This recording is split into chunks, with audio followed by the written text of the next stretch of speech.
holy motivation, beyond your dimension.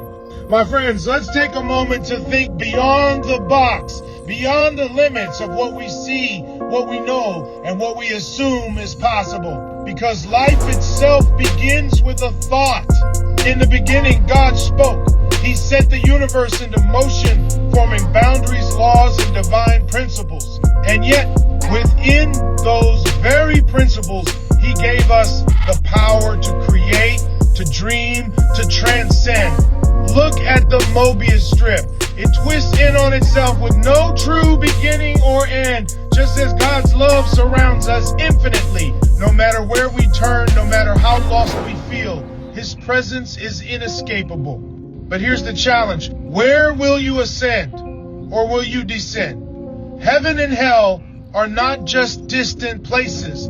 They are dimensions, realities shaped by our choices, our thoughts, our faith. So, what will you believe about yourself? Because your belief determines your actions, and your actions determine your destiny. God has given you the ability to speak things into existence, to align your mind with His supernatural plan. But faith without action is dead. Your life is more than just a routine. It's a divine blueprint waiting to be built. Think outside the box. Don't let people's opinions define you, because they do not hold the pen to your destiny. Every thought you entertain, every doubt you allow to linger, every fear you feed, it either fuels your ascent or cements your descent. You were never meant to be ordinary.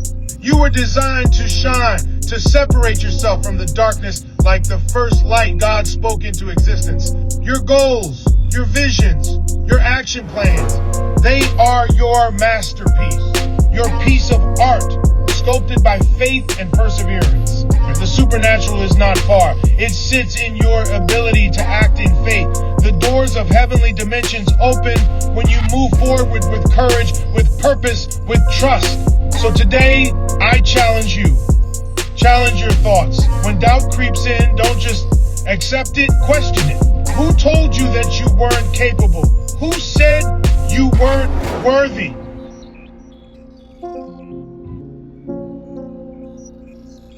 If that thought didn't come from God, reject it. The enemy wants you to believe in limits that do not exist, but your faith has the power to break every false ceiling placed above you.